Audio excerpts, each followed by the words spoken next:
video natin ngayon mga maestro ay alamin at pag-usapan naman natin itong schedule po no ng submission ng ating EIPCRF for school year 2024-2025. Ayan, so nag-post nga po no ang official Facebook page ng DepEd BHROD. Ayan, so nakita po natin yan mismo no doon sa kanilang official Facebook page. Ngayong araw po yan, April 25, 2026. Ano po? So nag-post po sila no regarding nga dito sa schedule po ng submission po ng ating EIPCRF for school year 2024-2025. Ayan, so credits po no. Credits po sa official Facebook page ng DepEd BHROD. Sa kanila po nanggaling itong information po na ibinabahagi po natin ngayong araw. Ayan, so yan po yung isa po sa mga post po nila ano po sa kanilang Facebook page. Nakalagay diyan, online submission of the EIPCRF for teachers for school year 2024-2025. Access, or you can access the online EIPCRF collection and consolidation system at eipcrf.deped.gov.ph. And ito po yung pinaka-important note. Submission of EIPCRF is extended until July 31, 2025. Ayan, for further guidance on the accomplishment, uploading and submission, kindly refer to DepEd Memorandum Number 17, Series 2025. Yan. So good news nga po mga kamaestro kasi nga ay extended po no until July 31, 2025. Siguro yan po ay para bigyang halaga at bigyang importansya po ano po itong ating kasalukuyang tinatapasang 30-day flexible uninterrupted vacation ano po mga kamaestro. Although sinabi po ng DepEd BHROD na kung gusto niyo naman pong mapaaga mag-submit nito po or mag-accomplish po nitong EIPCRF for school year 2024-2025, pwede naman po.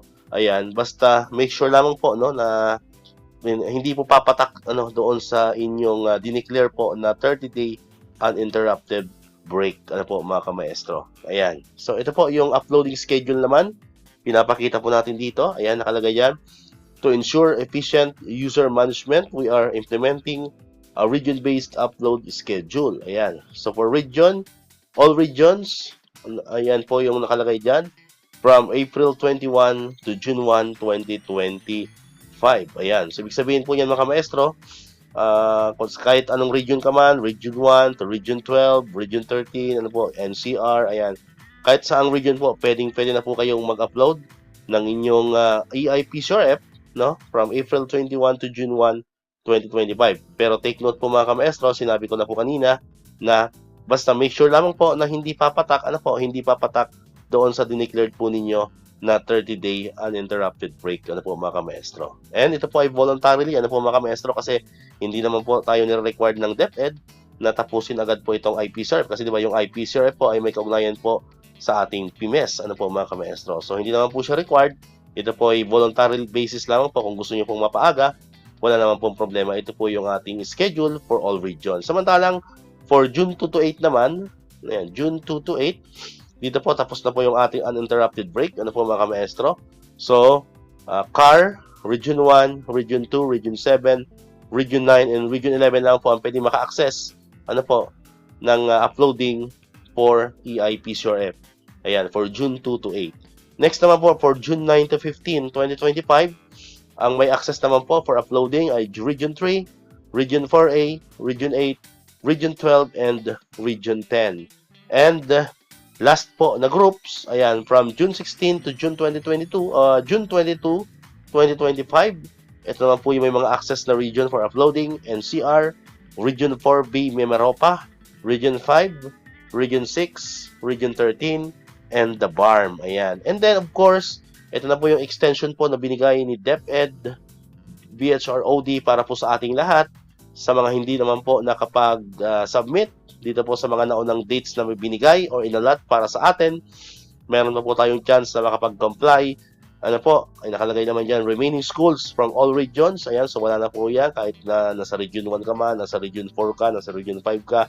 Basta lahat pong natitirang mga schools na hindi pa nakakapag-upload ay pwede po mag-upload from June 23 hanggang July 31, 2025. So, napakahaba pa po mga kamaestro. napakahaba po. So, ang gagawin po natin ngayon, mag-relax-relax muna. Pero sabi nga, kung gusto mo naman tapusin ayan, wala naman pong problema. Ayan, basta ang binigay po sa atin is up until July 31, 2025. So, kung ngayon po ay April 25, April, May, June, July, so almost 3 months pa po, ano? So, almost 3 months pa po ang preparation para po dito sa ating uploading po ng ating EIPCRF. So, mahabang time pa po yan mga kamaestro. So, gamitin po natin yung time natin para makapag-prepare po tayo ng maayos dito sa ating EIPCRF. Alright, and then ito naman po, kasama rin po sa na-post po nila. Ayan, registrations of school accounts. Ayan, registration and access to the online EIPCRF system shall strictly for official school email accounts only. Ayan, so usually naman po ang nakakaalam po dito ay ang inyong ICT coordinator ng inyong po mga schools. Minsan po tinutulungan din syempre ng mga AO. Ayan, pero usually po ICT po ang may access po diyan sa inyong school email address kasi sila naman po ang may access po doon sa online submission po nitong ating EIPCRF. Alright? Then, kung wala pa po kayong tool, kung wala pa po kayong tool ng school year 2024-2025 EIPCRF, ayan po yung QR code. Pwede nyo pong i-scan yan and you can download it in your laptops po, mga kamaestro. And, ayan, syempre, ito po yung pinaka-last na post po nila. Kung mayroon po kayong mga concerns and technical issues, ayan, pwede po kayong mag-contact sa DepEd BHROD. Ayan, ito po yung kanilang official email address na pwede nyo pong kontakin. Ayan, helpdesk.rpms@deped.gov.ph or helpdesk.pms@deped.gov.ph. Alright, so far po, yan po yung balita po natin sa araw na ito, April 25, 2025, regarding pa nga rin po dito sa ating online submission ng ating po accomplished EIPCRF for school year 2024-2025.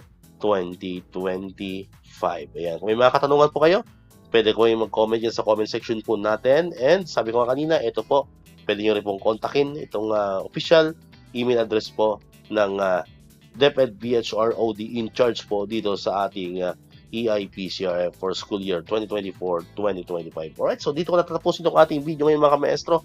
Kung di ka pa nakapag-subscribe, click mo na ang subscribe button dyan para ikaw yung unang nakapanood ng mga videos na in-upload natin. Katulad doon yung mga updates pa rin about sa DepEd. And syempre, sa mga benefits po ng mga teachers and government employees. And syempre, click mo na rin ang notification bell button para manonotify ka, always updated ka pag may mga bago tayong uploaded na videos. Sa muli, maraming salamat sa inyong panonood at pakikinig. Once again, El Maestro. See you on my next vlog. Bye-bye!